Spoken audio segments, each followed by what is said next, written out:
Swagatam and welcome in the computer lecture series. Learning computer with seeing the beautiful sights of Indian village and greeny uh, fields. These are the greeny fields you are watching and learning computer. So let's start. In this lecture, I would talk about the communication protocol and see what is this. A communication protocol. A protocol is a set of formal operating rules, conventions, procedures that govern a given process. A communication or network protocol therefore describes rules that govern transmission of data over communication network. These rules provide a method for orderly and efficient exchange of data between sender and receiver, and for proper interpretation of control and data transmitted as raw and bits and bytes. These rules are part of data communication software.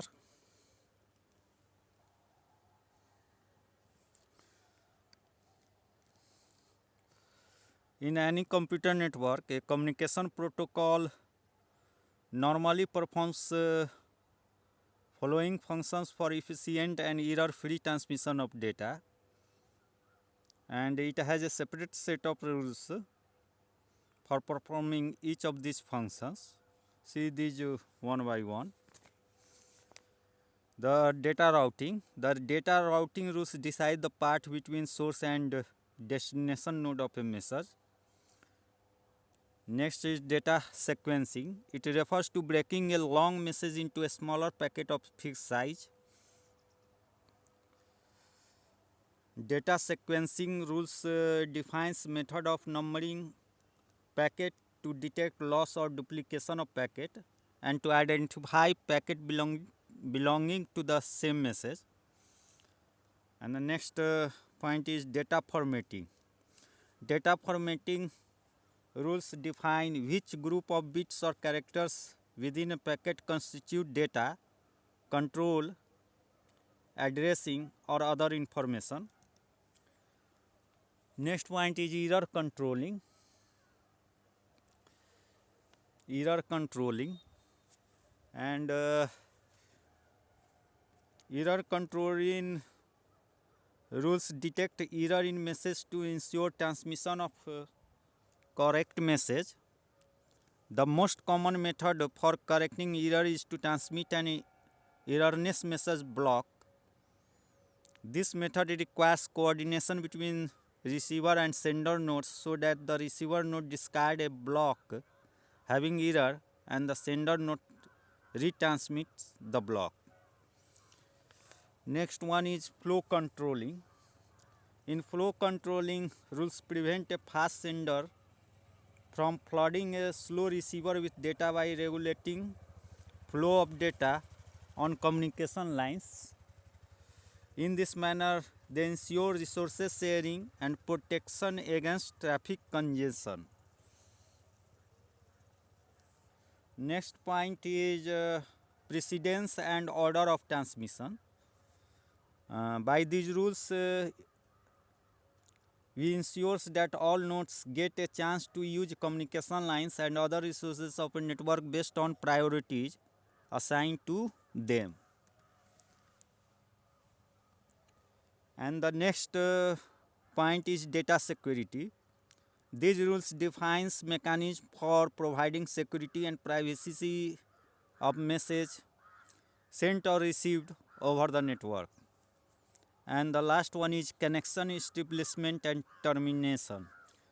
These rules define how connections are established, terminated, and maintained when two nodes of a network want to communicate with each other. And one point is also that is long information. These rules define what types of log information the system should maintain for all jobs and data communication tasks. Such information is useful for charging users of a network based on their uses of network resources. Now see the concept of layered protocol in a network design.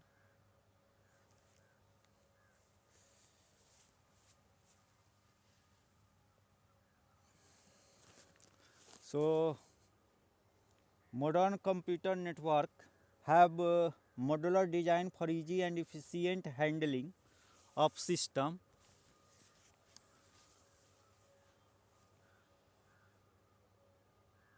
They consist of several modules which are grouped into layers logically.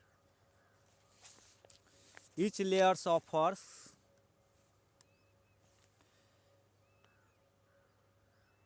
certain services to higher layers, shielding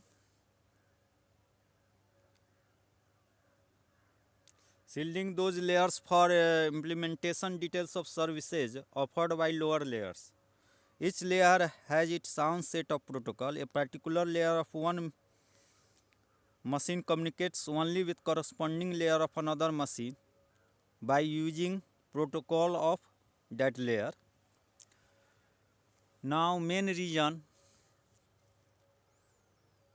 for using a layered protocol in network designs are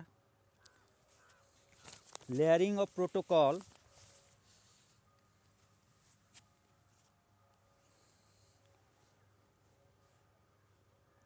provides well-defined interface between layers so that a designer can partition and implement various functionalities independently and can change modules of one layer without affecting the module of other layers.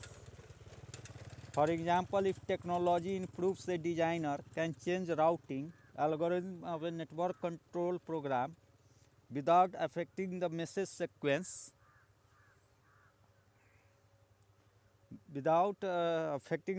sequencing module located in another layer of the network architecture.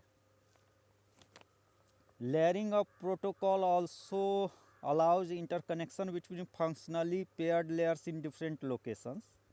This concept adds in permitting distribution of functions to remote nodes. And the protocols of a network are complex.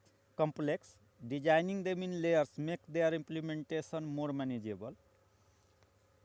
Protocol family, protocol stack, or protocol suites are termed used to refer to a collection of protocols of a network system with all layers.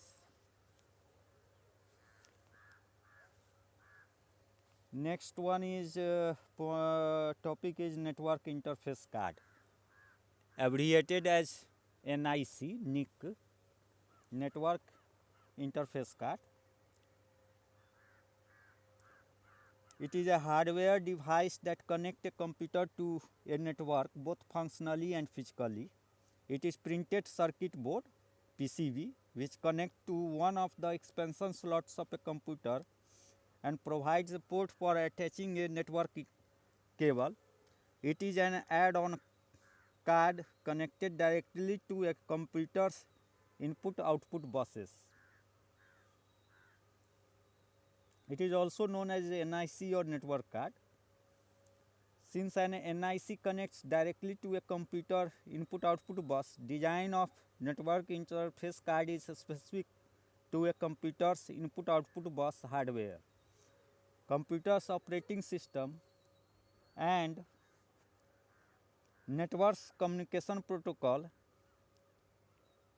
NIC's ROM has the network's physical layer communication protocol.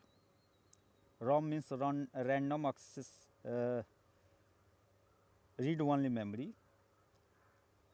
Hence, there are different network interface card for different network, even for same computer. Consider example. To connect a computer to an Ethernet local area network, it must have an Ethernet network card, and to connect it to an ATM network, it must have an ATM network card. Now we see the OSI model. What is OSI model?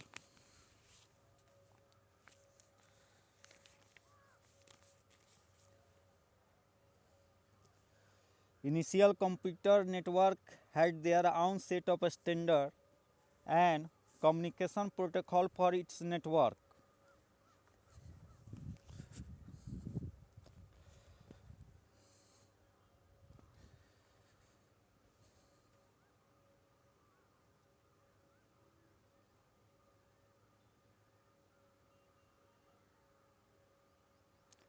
Uh, own set of standard and convention that were hardware. Initial computer network had their own set of standards and conventions that were hardware dependent. Each manufacturer developed its own communication protocol for its network.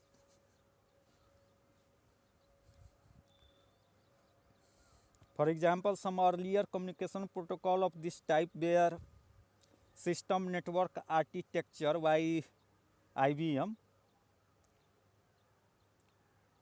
DNA Digital Network Architecture by DEC, Digital Equipment Corporation, and Borough Network Architecture, BNA by Borough Incorporation. Similarly, DSN, Distributed System Network by Hewlett Packard, and others are PrimeNet, Prime Computer Network by Prime Incorporation. And the main problem with this approach was that protocols of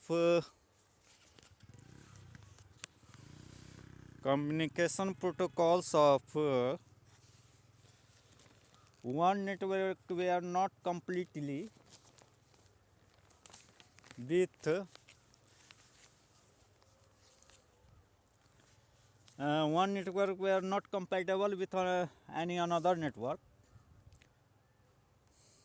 Moreover, standards of same network architecture also kept changing from time to time.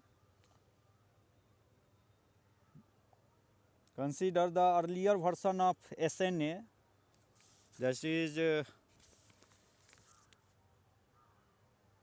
System Network Architecture SNA, were not compatible with its subsequent versions.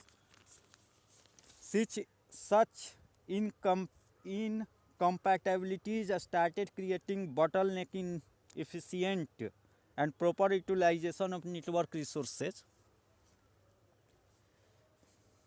So, International Organization for Standardization (ISO) recognized this problem and established a committee to develop an international standard for network architectures. Result of this committee's recommendation was the Open System Interconnection Model, that which is also called OSI model, Open System Interconnection Model, OSI model. It is a framework for defining standards for linking heterogeneous computers in a packet switched network. Hence, a standardized open system interconnection protocols made it possible for any two heterogeneous computers located anywhere in the world to communicate easily with each other.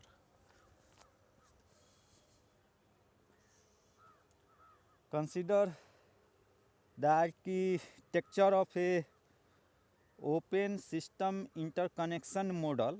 Each layer of this 7-layer architecture defines a separate set of protocols and deals with one or more specific aspects of communication. Now, roles of these 7 layers are described as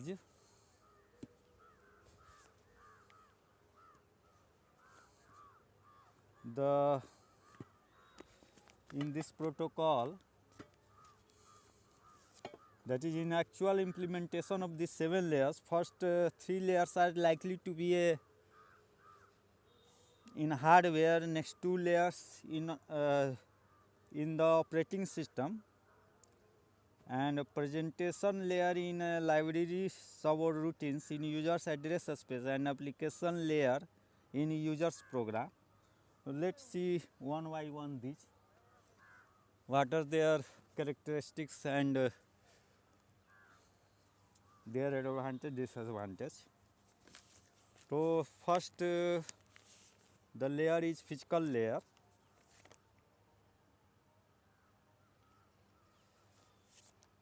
And it is operated by physical protocol. Physical layer transmits raw bit streams between two modes by converting sequence of binary digit into electric signals, light signals or electromagnetic signals depending on whether the two nodes are on a cable circuit, fiber optic circuit or a microwave radio circuit respectively. These layer protocols decide electrical details such as how many volts to use for 0 and 1, how many bits can be sent per second, and whether transmission can take place in one direction only or in both directions simultaneously. It also deals with mechanical details such as size and shape of connecting plugs, number of pins in plugs, and function of each pin.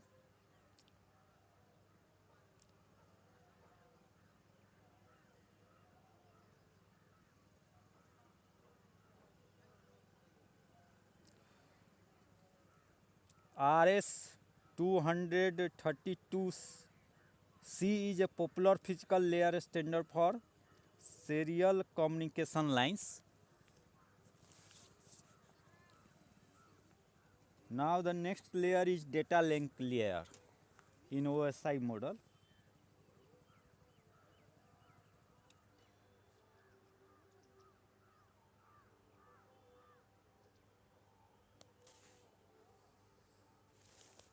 So data link layer, we know that in physical layer data is transmitted between two nodes as a raw bits. Now data link layer detects and corrects any error in transmitted data. For this, it partitions a raw bit stream of physical layer into frames and performs error detection and correction for each frame independently. It also performs flow control of frames between two nodes to ensure that a sender does not flood a receiver with data by sending frames at a rate faster than the receiver can process. Then comes network layer, and this layer set up a logical communication path between two nodes. It encapsulates frame into packets and decides their transmission path from one node to another by using a high level addressing and routing scheme. That is, routing is the primary job of network layer, and routing algorithm performs the main part of a network layer protocol. Forms the main part of network layer protocol, and the popular network layer protocols are X.25 protocol and the internet protocol, also called IP.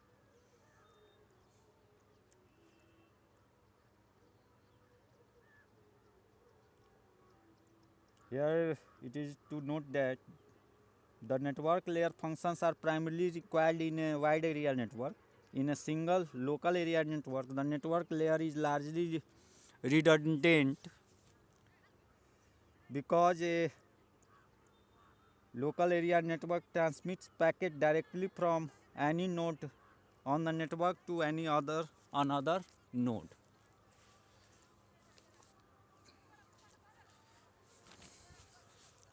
And the next layer is transport layer, governed by transport protocol.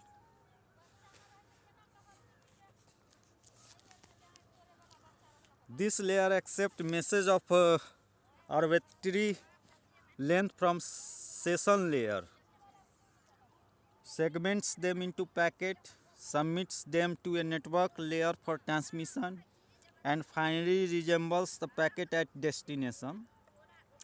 Some packet may be lost on the way from sender to receiver, and depending on routing algorithm used in a network layer, packet may arrive at destination in a sequence that is different from the order in which they were sent. Transport layer protocols include mechanisms for handling lost and out of sequence packet. For this, the transport layer assigns a sequence number to each packet and uses sequence numbers for detecting lost packets and for reconstructing the packet of a message in correct sequence.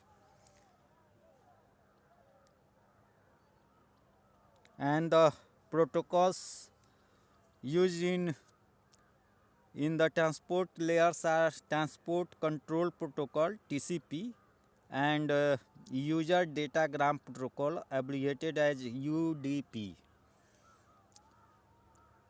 So there are two protocols for this layer, that is popular protocols. Now the next level is session layer. Session layer provides means of establishing, maintaining and terminating a dialogue or a session between two end users.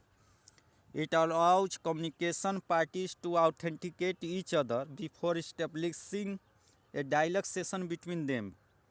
It also specifies dialogue type like one-way or two-way alternate or two-way simultaneous, and indicate a dialogue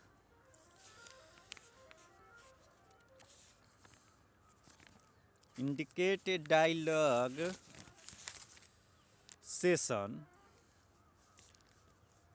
if message is a connection request message. It also provides priority management service that is useful for giving priority to important and time bound message over normal less important message.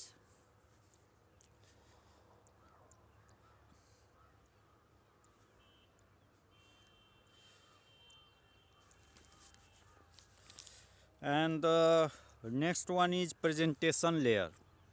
Presentation layer provides facility to convert message data into a form that is meaningful to communicating application layer entities. For this, it may perform on message data such transformation as encoding and decoding, code conversion, decompression and compression, encryption and decryption, depending on an application requirements. Now the next one is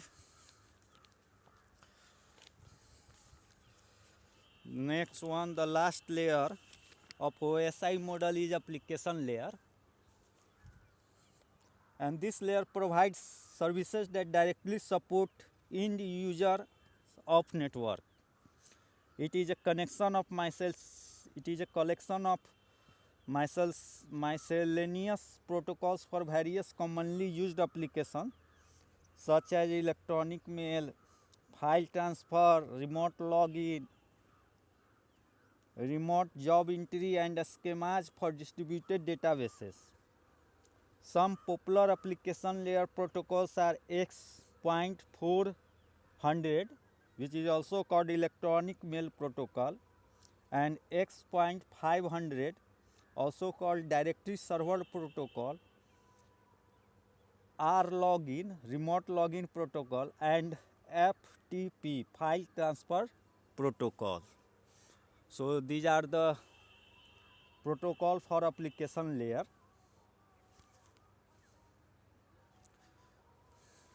So with this I would like to end this lecture, and I think you are enjoying my video, that is learning computer with seeing the natural and greeny nice sights of Indian village and its fields.